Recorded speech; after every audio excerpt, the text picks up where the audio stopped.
students, and second will be the part of the cancer, any discussion related to the cancer disease, and third one, how to start a career in cancer after passing the any NEET exam or your whatever exam is going. नमस्कार।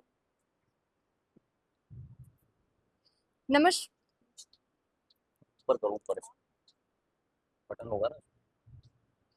Namaskaram, sir. I, Gauri Dwivedi, on behalf of Idyogam International School, warmly welcome you to Samvad, a platform where stories, science, and self-discovery converge. So, what inspired you to choose medicine as a career? Simply यदि हम बात करते हैं biology students के लिए, तो सबसे important चीज़ होती है कि हमें बहुत बड़ा कोर्स रटना पड़ता है। तो इंस्पिरेशन जो होती है वो अपने पेरेंट्स से प्रेशर में नहीं मिलनी चाहिए। जैसे आपके पेरेंट्स से बोलते कि नहीं तुम्हें डॉक्टर बनना है, क्योंकि मेरे बगल वाला डॉक्टर है तो यू हैव टू आल्सो मतलब select for the NEET exam. And इस प्रेशर पे कभी भी आपको नहीं आना है। सिंपल चीज़, क्योंकि ये बहुत लॉन्ग जर्नी है।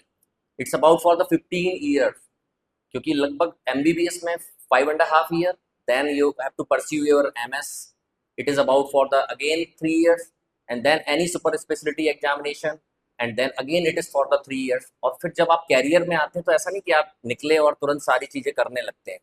तो इट्स अ लॉन्ग जर्नी। आपके अंदर इंस्पिरेशन खुद से आना चाहिए कि मुझे डॉक्टर क्यों बनना है। सबसे इंपॉर्टेंट चीज़ है बायोलॉजी में लिमिटेड हमारे पास में चीज़ें होती हैं। जैसे if you will opt for the biology then you have very limited options. जैसे एग्जांपल के तौर पे एक ऑप्शन ही बचता है कि डॉक्टर। अनदर ऑप्शंस हैं, बहुत सारे हैं, बट जो उनको रिस्पेक्ट मिलती है वो नहीं मिल पाती है because of the lack of the knowledge. जैसे फार्मेसी है, नर्सिंग है और अन्य चीज़ें। तो सबसे इम्पोर्टेंट चीज़ है कि आपके माइंड में ये इम्पोर्टेंट होना चाहिए कि हम इस लॉन्ग जर्नी को कैसे टैकल करेंगे। जब कभी लॉन्ग जर्नी होती है ना तो उसमें बहुत सारी स्लीपलेस नाइट्स आएंगी आपके पास में। ऐसा भी टाइम्स आएगा कि आप सोए नहीं होंगे। अभी भी ऐसा होता है, बोर्ड एग्जाम होता है, आप लोग बड़े डरे हुए होते हैं, कुछ बच्चे नहीं सो पाते। साथ में इम्पोर्टेंट चीज़ है कि जब ये लॉन्ग जर्नी होती है तो पीयर प्रेशर में बच्चे एडिक्शन बहुत जल्दी पकड़ते हैं। Addiction specially for the smoking, alcohol, bad habits. तो ये जर्नी आसान नहीं होती है। तो मैं यहाँ पे रिक्वेस्ट करूँगा यहाँ के टीचर से, प्रिंसिपल से, कि बच्चों को एक मेडिटेशन का कोर्स जरूर कराएं 5-10 मिनट्स का। It's very important for your life because it will not help you to how to cope up for this long journey as well as to peace your mind while the difficult period will come. So understand, meditation is very important for. मैं खुद उसको practice नहीं करता था, तो जब मेरी journey start हुई, मैंने एमबीबीएस किया, एमबीबीएस 5.5, मैंने सोचा अब तो डॉक्टर बन गए, नहीं। उसके बाद पता चला एक एमडी एमएस की भी डिग्री लेनी है। फिर उसकी तैयारी की, कंपटीशन बहुत टफ होता है। अगेन फिर सेम स्टोरी, जब आप एमडी एमएस कर ले तो नाउ सुपर स्पेशलिटी। तो वो एक लॉन्ग जर्नी है और आप उसमें इतने स्ट्रेस पीरियड से गुजरते हैं। तो आपको अपने माइंड को समझाना आना चाहिए कि मैंने बायो ली है, मुझे किस तरीके से इस स्ट्रेसफुल पीरियड में अपने आप को शांत रखना है। तो it is very important to learn about the meditation. It is very important कि पेरेंट्स के प्रेशर पे कभी भी आके बायो नहीं लेके मुझे नीट एग्जाम देना है। कभी भी ऐसा लगता है कि मुझे बहुत डिप्रेशन हो रहा है, मुझे सुसाइडल थॉट्स आ रहे हैं, तो अपने जो भी नियरेस्ट आपका कलीग है, आपका पेरेंट्स है, जो आपकी सबसे अच्छा फ्रेंडशिप आपसे रखता है, उससे डिस्कस जरूर करें, क्योंकि ये बहुत इंपॉर्टेंट है। आजकल हम लोग प्रेशर में कोई भी चीज़ ऑप्ट तो करते हैं, बट ये सारी चीज़ें कोई डिस्कस नहीं करता है, बस करो करो करो। अनड्यू किसी भी चीज़ को मेंटली आपको नहीं लेना है। और आपको कभी भी ऐसा लगता है, आप सारे बच्चे हो, आप कभी भी मुझसे मेरे इंस्टाग्राम पेज से द्विवेदी कैंसर या डॉक्टर अरुण प्रकाश द्विवेदी के पेज से मुझे कभी भी कॉल कर सकते हो, मैसेज डाल सकते हो, whenever I will free. Because most of the time I have to do a surgery, lot of surgeries in the मतलब बॉडी। कोई भी किसी भी पार्ट में कैंसर हो सकता है, चाहे वो आंचल का कैंसर हो, चाहे वो मुंह का कैंसर हो, चाहे वो गॉल ब्लैडर कैंसर हो, चाहे वो लीवर कैंसर हो, चाहे कोलोन कैंसर हो, चाहे वो थायराइड कैंसर हो, चाहे फूड पाइप कैंसर हो। अभी लास्ट 1 वीक बिफोर मैंने एक ऐसी लड़की को ऑपरेट किया है जिसने कोरोसिव पॉइजन लिया लड़ाई में घर में। उसको गुस्सा आया, उसने कोरोसिव पॉइजन पी लिया। कोरोसिव मतलब जैसे आप एसिड समझते हैं, एससीएल होता है, और जो भी आपके घर पे अवेलेबल होता है। आपने पी तो लिया लेकिन उसके बाद आपका फूड पाइप पूरा जल गया। जब पूरा फूड पाइप जल जाता है तो फिर हमें नया बनाना है, उसको डालना है। तो आप सोचिए, she was hardly 16 year old और इतनी बड़ा उसने कदम लिया because of the peer pressure and parent pressure. Then उसके लिए हमें इतनी बड़ी सर्जरी करनी पड़ी। तो सबसे इंपॉर्टेंट चीज जो आज यहाँ के मंच से हम देना चाहते हैं दैट इज कि कैरियर में सबसे इंपॉर्टेंट चीज है आपको मेंटली पीसफुल होना। वही बच्चा आगे बढ़ सकता है जो मेंटली पीसफुल होगा। जरूरी नहीं बहुत हाई स्कोर करने वाला बच्चा बहुत अच्छा करे या बहुत कम मार्क्स लाने वाला बच्चा कुछ भी ना कर पाए। It is a cycle, it is a cycle of your hard work, it is a cycle of your karma, it is a cycle of your parents karma. So आपको हमेशा डरना नहीं है। Yeah it is very important. So you know about how to focus on your breath. देखिए आज आपको आपको वो लगेगा कि नहीं आप यंग हैं, आपका माइंड बहुत अच्छा रहता है, आप हंसेंगे कूदेंगे, लेकिन जब आप किसी प्रोफेशन में आगे बढ़ते हैं तो आपका स्ट्रेस लेवल बढ़ता चला जाएगा। आज आपको नहीं है वो स्ट्रेस क्योंकि यू आर अ यंग। आपकी डोपामिन सर्ज बहुत ज्यादा है, इतना सर्ज है कि आप थोड़ा भी कुछ करते हो आपका सर्ज बढ़ जाता है। You will take a Hardia dark chocolate, your surge will be the high. You will feel very better. But with the age, when you will reach your 20, 30, 40, then it is very difficult to surge this dopamine. So it is very important to do meditation since your age, जिससे कि आपकी habits में आए और आप हमेशा उसको करें। What was your favorite subject in school? And was it always biology? For the students of biology, biology के अलावा फिजिक्स को भी रिस्पेक्ट देनी है, केमिस्ट्री को भी रिस्पेक्ट देनी है, Hindi, history, everything is important. Because जब कभी आप डॉक्टर बनते हैं तो आप डॉक्टर में सिर्फ पेशेंट को उसकी बीमारी को ट्रीट नहीं करते हैं, आप उसके इमोशंस को भी ट्रीट करते हैं, उसकी फैमिली को भी ट्रीट करते हैं। हो सकता है किसी की फैमिली में किसी को कैंसर हुआ हो तो वो कितनी होप्स के साथ में आपके पास में आता है। ऐसा नहीं कि आप बीमारी सही कर रहे होते, you are treating their family, you are treating their hopes. तो आपको बायोलॉजी तो रटना ही है, बायोलॉजी को समझना भी है, रटना भी है, but you have to respect for history, chemistry, physics and math, or without on the basis of single subject you cannot select in any exam. So you have to select all the subject, you have to focus in all subjects, it is very important. For students aspiring to pursue medicine, what qualities should they start developing during their school years, not just academically, but as individuals? We have already discussed, it is not only the scoring the numbers, it is not only the matter of the topper. You have to develop how to communicate with the person, because we are not treating a patient, you are treating also emotions, you are treating the entire family, especially in the cancer. आप जब cancer के patient को treat करते हो तो आप सिर्फ एक कैंसर के पेशेंट को नहीं ट्रीट करते हो, इंटायर फैमिली को ट्रीट करते हो, उसके इमोशंस को ट्रीट करते हो, क्योंकि आपको एक ब्रेकिंग न्यूज़ देनी है कि भैया आपको कैंसर होने वाला है। देन ये स्किल आपको आनी चाहिए कि आपको किस तरीके से उसको ब्रेकिंग न्यूज़ देनी है। It is a breaking news. ये आप इस चैम्बर में बैठे हुए, मैं विमेंस की बात करूं तो 8 में से 1 को कैंसर होने की संभावना है, ब्रेस्ट कैंसर। अब आप सोचिए कि वो कोई भी हो सकता है, डरना नहीं है। देखिए फियर नहीं डेवलप करो। नंबर 1 चीज, मैं कभी भी एमएस नहीं करना चाहता था, सर्जरी नहीं करना चाहता, क्योंकि जब मैंने I had completed my MBBS, then my father told me for intramuscular injection of Neurobion. उस समय मुझे इतना फियर था कि मैंने उनसे बोला ये मेरा काम नहीं है, it is a work of compounder, because I not love to surgery. तो इस तरीके से भगवान ने प्लान किया कि मुझे सर्जरी लेनी पड़ी। Again when I am pursuing my I was pursuing my MS, तो मुझे कैंसर से बड़ा फियर था। जब भी मैं कैंसर पेशेंट्स को देखता था तो मैं उससे दूर चला जाता था। आई डोंट नो कि मुझे वो फियर कहाँ से आया। मैं जब भी कैंसर पेशेंट्स की उसकी आवाज़ सुनता था या उसके न्यूज़पेपर में डिस्कशन देखता था, मैं इमीडिएटली टर्न द पेज, मैं हमेशा अपने उन पेजेस को बदल देता था। पर भगवान ने ऐसी एक साइकिल रची कि मुझे कैंसर सर्जरी ही करनी पड़ी।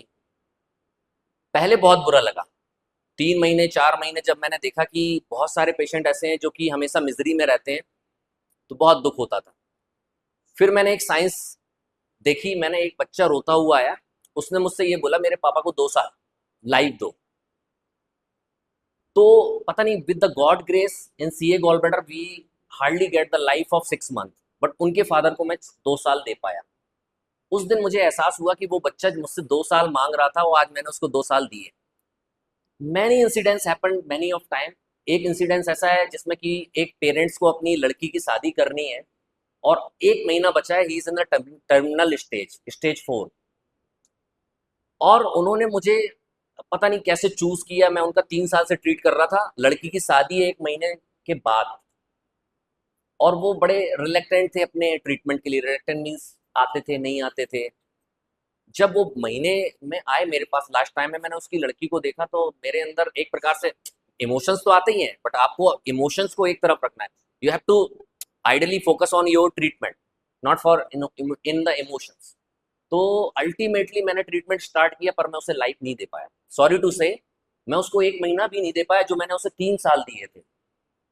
उस दिन मुझे एहसास हुआ कि एक कोई सुपर एनर्जी है जो कि इसमें वर्क करती है आपके ट्रीटमेंट के बियॉन्ड। कई बार ऐसा होता है, मैं देखता हूँ मेरे सामने सामने पेशेंट कोलैप्स हो जाते हैं, एमआई पड़ता है, हार्ट अटैक पड़ता है, लेकिन हम अपनी फील्ड में पेशेंट्स को एक लाइफ देते हैं, एक मोमेंट्स देते हैं हंसने का, उनके बच्चों के साथ टाइम बिताने का। कैंसर ऐसा नहीं कि किसी को नहीं हो सकता, because every biology students know we are all made of cells. Cells have two type of genes. One is the oncogene, another one is the proto-oncogenes. जब कभी उनका मूड खराब हुआ, if there is any change in the oncogene, there is the proliferation. That abnormal proliferation causing the cancer. That can present with a lump, that can present with the ulcer, that can present with the pain, that can present with any symptoms. If it is of colon, then it will present with the bleeding per rectal, or you can say stool में खून आना। तो ultimately आपको जब medical science चुननी है तो उसमें इमोशंस को भी डालना है, क्योंकि you are not treating the disease, you are treating the human beings. Maybe यहाँ पे खड़ा हुआ व्यक्ति बहुत सुंदर है, बहुत अच्छा है दिखने में, बट जब वो बीमारी को लेता है ना तो अंदर से बहुत टूटा हुआ होता है। हो सकता है कोई यहाँ पे बैठा है बहुत दिखने में अच्छा स्मार्ट दिख रहा है, लेकिन अंदर से बहुत टूटा हुआ है। तो आप कैसे उसे ट्रीट करोगे? आप उसको उसके इमोशंस के साथ ट्रीट करोगे ना। तो you have to develop the quality of emotions. हमारा टॉपिक जब भी स्टार्ट होता है तो द ब्यूटीफुल स्माइलिंग फेस जो होते हैं तो वो भी टेंशन में आ जाते हैं। टेंशन में कभी नहीं आने का। तभी मैंने बोला ना, द्विवेदी कैंसर केयर में आप मुझे इंस्टा में कभी भी फॉलो करो, मैं आपको बहुत अच्छी अच्छी चीजें बताऊंगा कि कैंसर से कैसे बचाव करना है, आपकी फैमिली में यदि कैंसर हुआ तो कैसे हम लोग उससे सुरक्षित हो सकते हैं, लाइफ कैसे बढ़ती है, और हमें पेशेंट्स को हमेशा होप देनी है। ये नहीं अरे भैया तुम्हें तो कैंसर हो गया बस चलो अब तो कुछ नहीं हो सकता, वो जमाने गए। अब ये होता है कि हमें ट्रीटमेंट देना है और we will give the life, we will increase overall survival. We are not the झाड़ू झाड़ू जो झाड़ फूक होती है ना उस पर भी बिलीव नहीं करना। मैं बताता हूँ, मेरे पास में ऐसे ऐसे अच्छे अच्छे रिच क्वालिटी पेशेंट आते हैं जो कि 2-2 10-10 लाख रुपए खर्च करके आते हैं झाड़ फूक में। Ultimately they don't have the money for their own right treatment. Understand? समझ गए ना? तो emotions is very important in medicine. ठीक है?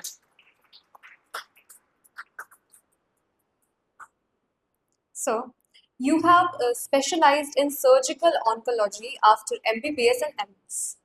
Could you take our students through the journey from class 11th to 12th to becoming a surgeon? सबसे पहले यहाँ पे कितने बच्चे बायोलॉजी के? हाथ खड़ा करें।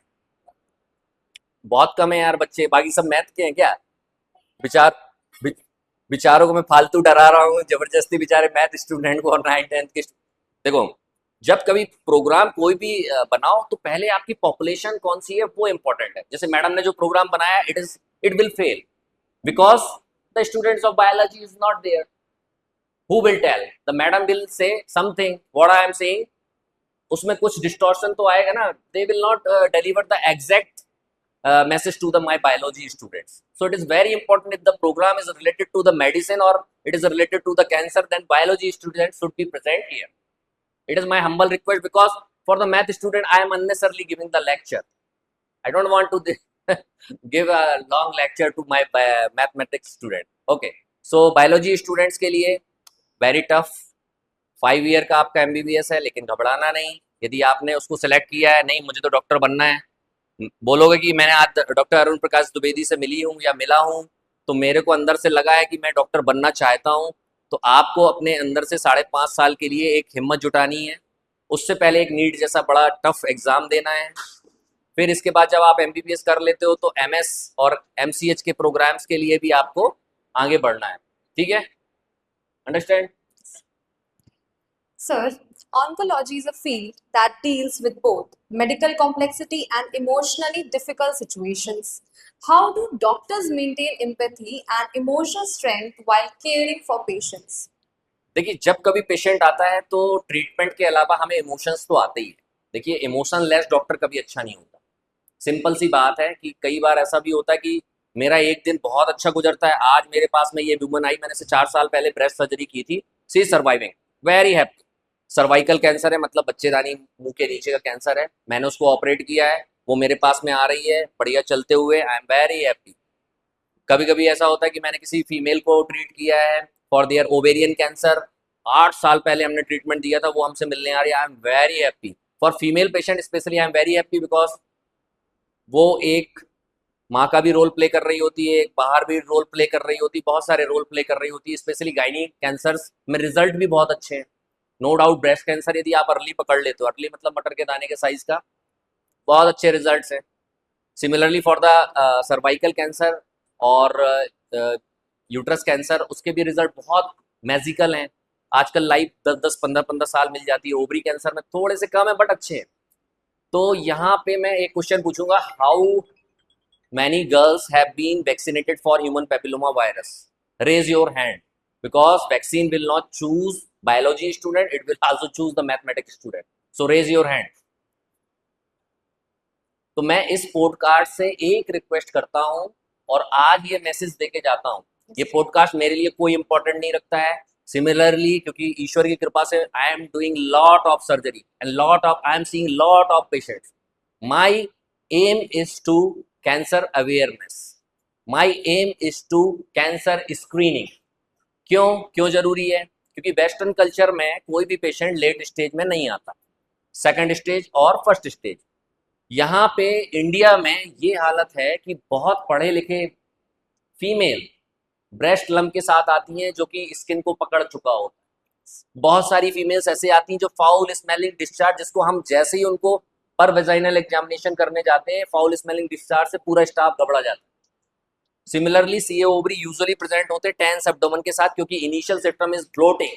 ब्लोटिंग मींस आपको गैस बनेगी, आप उसको इग्नोर कर रहे हो, लंबे समय से गैस बन रही है, डकार आ रही है, बर्पिंग हो रही है, but you are ignoring. So after a long time it will present with the fluid in the abdomen, use ascites. तो अल्टीमेटली आपने क्या किया, उसको लेट किया। अभी मैंने इस मंच से पूछा कि कितने लोग वैक्सीनेटेड हैं human papilloma virus. Madam are you are vaccinated? No. Ma'am आप are you vaccinated? No. Ma'am are you vaccinated? No. So इस मंच से यदि मैंने एक एक बच्चे को चुना, 100 बच्चे, 100 लोग, 10 लोगों को सलाह देंगे, कितने हो जाएंगे? मैथमेटिक्स स्टूडेंट 1000, 1000 लोग को हमें वैक्सीनेटेड कराना है। सुन लीजिए, बहुत इंपॉर्टेंट, बहुत अच्छी खबर है। फीमेल में सबसे most common cancer is breast, after of that it is a cervix. Reverse भी होता है कहीं पे भी, वेस्टर्न कल्चर में सर्विक्स पहले नंबर पे आता है, सेकंड नंबर पे ब्रेस्ट। सर्वाइकल कैंसर किससे होता है? Any biology student? Human papilloma virus. Human papilloma virus क्या है? एक प्रकार का वायरस है जो कि हमारे सेक्सुअल इंटरकोर्स से हमारे अंदर आता है। उसके लिए गवर्नमेंट ने वैक्सीन फ्री कर दी है 2 महीने से। अब बताइए, ये मंच में 9 से 14 साल की जो मेरी बहनें बैठी हैं, या जो मेरी सिस्टर्स बैठी हैं, या जो मेरी स्टूडेंट्स बैठी हैं, 2 वैक्सीन से 100% क्योर ले सकती हैं फॉर सर्वाइकल कैंसर। 2 वैक्सीन 14 साल के बाद में up to 45 year age human papilloma virus vaccine से 3 यदि हमने वैक्सीन लगा दी, 0, 6, 12, तो आप अगेन उस कैंसर से बचाव ले सकती हैं। डरिए नहीं, ये कोविड वैक्सीन की तरह आपको डराएगा नहीं। आपका सेफ वैक्सीन है, 2 फॉर्म में आता है, गवर्नमेंट की तरफ से अप्रूव्ड है, यूएस की तरफ से अप्रूव्ड है, एफडीए की तरफ से अप्रूव्ड है, एनसीसीएन गाइडलाइन की तरफ से अप्रूव्ड है, टाटा मेमोरियल की गाइडलाइन से अप्रूव्ड है। तो अल्टीमेटली ये जो वैक्सीन है 45 तक फ्री वैक्सीन देनी है। 45 के बाद भी बोलते हैं कि कुछ असर करती है। क्यों? जब कभी किसी भी भाई की या बहन की मम्मी को कैंसर होगा, तब उस पेन को वो रियलाइज करेगी, काश मुझे ये चीज पता होती। ठीक है, तो ये वैक्सीन के बारे में आज अच्छा मैसेज मिला ना? चलो एक स्टूडेंट खड़े हो जाओ और मुझे बताओ, मैंने वैक्सीन के बारे में थोड़ा सा बताया। चलो आप खड़े हो, मैं पूछूंगा, मैं हेल्प करूंगा। खड़े हो जाओ, खड़े हो जाओ, खड़े हो जाओ, खड़े हो जाओ, फिर से डिस्कस करते हैं। एक जन खड़े हो जाओ, आई विल टेल। हाँ हाँ, खड़े हो बेटा। देखो, ह्यूमन पेपिलोमा वायरस वैक्सीन आज क्लियर हो गई। 9 to 14 ईयर तक 2 वैक्सीन देनी है, 0 and 6। Similarly for the 14 to 45 year तक कब कितनी देनी है, 3 वैक्सीन। 45 के बाद में प्लस माइनस। किस कैंसर के लिए, सर्वाइकल कैंसर। क्या होता है सर्वाइकल, बच्चेदानी के नीचे का मुंह। ये कैंसर किससे होता है, ह्यूमन पैपिलोमा वायरस। एक वायरस होता है जो कि हमारी बॉडी में सेक्सुअल इंटरकोर्स से आ सकता है। ऐसा नहीं है कि जरूरी नहीं कि आए, लेकिन आपकी किस्मत खराब हो सकती है, क्योंकि it is a second most और first most common cancer in female. ठीक है, फर्स्ट इज आइदर ब्रेस्ट और cervix according to the western, और यू समझ गए ना। तो आज यहाँ पे एक मैसेज मिल गया इस पॉडकास्ट से, ह्यूमन पैपिलोमा वायरस वैक्सीन के लिए सारी की सारी जितनी भी हमारी गर्ल्स हैं, सब बहनों को वैक्सीन लगना चाहिए, लगना चाहिए। या vaccine, it should be vaccinated. Government, to get vaccinated. हाँ, गवर्नमेंट ने फ्री ऑफ कॉस्ट कर दी है। पहले तो बहुत महंगी थी, 5,000 की एक थी, 5,000। Now it is free of government, it is now free from the government. Okay, चल अगला जल्दी, लेट हो रहा है। With the rapid developments in artificial intelligence, robotics, and medical technology, how do you see the role of doctors changing in the next 10 to 20 years? देखो, mathematics students, they are very intelligent, they are making lots of machines, but machines cannot replace doctor. Okay, it is very important that we will replace by the machines, though we will not opt for the medical science. It is not like that. Machine never replace human being. It is a alternative, or you can, it will add your work. आपके work में help कर सकती है, आपको replace कभी नहीं करेगी। I am also a robotic surgeon, I am doing many robotic uterus surgery, I am doing many robotic lung surgery, but it is not replace doctor. It will help, it will ease your work, it will make you easy. ठीक है, it will never replace. Mathematics student इसी तरीके से अच्छी अच्छी मशीनें बनाए जिससे कि हम लोगों का काम ईज हो। क्यों, मैं बताता हूँ। मैं कल जब एक सर्जरी कर रहा था, सर्वाइकल कैंसर की ही थी, गांव की लेडी थी, बैठ जा बेटा, और उसने हमसे बोला कि मैं कीमो नहीं लूंगी, रेडिएशन नहीं लूंगी, सर्जरी कर दो, देखा जाएगा। Ideally she is not the candidate for the surgery, क्योंकि हमारी गाइडलाइन फिक्स है, एनसीसीएन गाइडलाइन है, टाटा गाइडलाइन है, they say that you are not do to surgery for higher stages. But वो औरत जो थी वो सर्जरी कराने आई थी, मैंने उसको 10 बार समझाया, वी विल नॉट, मतलब कि कई बार इनकम्प्लीट होगी, लेकिन उसने कराई। जब ऐसे खड़े रहते हो ना, तो ये दर्द सब बैक पेन स्टार्ट हो जाता है। एक सर्जन का ये पेन कोई नहीं जानता, लेकिन हमारे जो मैथमेटिक्स के स्टूडेंट आगे चल के और अच्छे रोबोट्स बनाएंगे, तो हमारा काम कितना ईज हो जाएगा, क्योंकि आप एक रोबोट में बैठे हो और ऐसे सर्जरी कर रहे हो। रोबोट में बैठ के, जैसे ये टेबल है ना, बस मैं इसमें बैठ के सर्जरी कर रहा हूँ अपनी फिंगर्स। ऐसा नहीं कोई रोबोट सर्जरी कर रहा है। I am guiding the robot arms, there are robotic arms, they are inside the human body like laparoscopic surgery, and they are doing surgery on the movements of the hand. तो robotic surgery का मतलब ये नहीं कि robot surgery कर रहा है, मैं देख रहा हूँ। Robotic arms are guided by me, understand? So it is a TV. In this TV I am seeing inside the body, and my fingers are doing surgery by seeing this board and telescope inside by the robotic arms. There is a robot, so it make my life easy because I have sitting posture, my cervical pain will reduce, so it is helpful for me. Thank you mathematics student. Huh? Okay, so they are the future birds. Okay, thank you. For students who are confused between different medical specializations, how should they identify a field that matches their strength, interest, and personality? देखिए, basically it is very important, once you are opting for biology, it is a very long journey again, it is very painful journey again, but if you add some meditation, spirituality in your life, then this miserable life will become easy. So it is very important, learn how to peace your mind, because there are very sleepless nights. I can remember that many sleepless nights before of the NEET exam, before of the MS super specialty exams, even after coming of pursuing all these degrees, there are lot of troubles in life, because life is not easy. For the madams, there are so many challenges. For students, there are so many challenges. For bhaiya, there are so many challenges. Nobody is free of challenges. So life is not like that. There are always happy moments, because we are all combined by the families. Someone will ill, someone will have pain, definitely. So it is a combined. Okay. So, what are some misconceptions students and young people commonly have about cancer? Misconception number one: biopsy will cause spread of the cancer. It is a myth. I will tell in Hindi. Second misconception is, if I will go through the surgery, then death is inevitable. It is wrong. Third one: there is no treatment for cancer. Fourth one: there is no cure for the cancer. One by one. Biopsy से कभी भी cancer नहीं फैलता है, ये myth है। आपको biopsy करानी है, एफएनएसी करानी है, अभी मैंने बताया ना, वैक्सीन भी लेनी है, वो कैंसर को बचाएगी। सेकंड थॉट: सर्जरी कराने से डेथ होती है, इनएविटेबल है, ऐसा गलत है।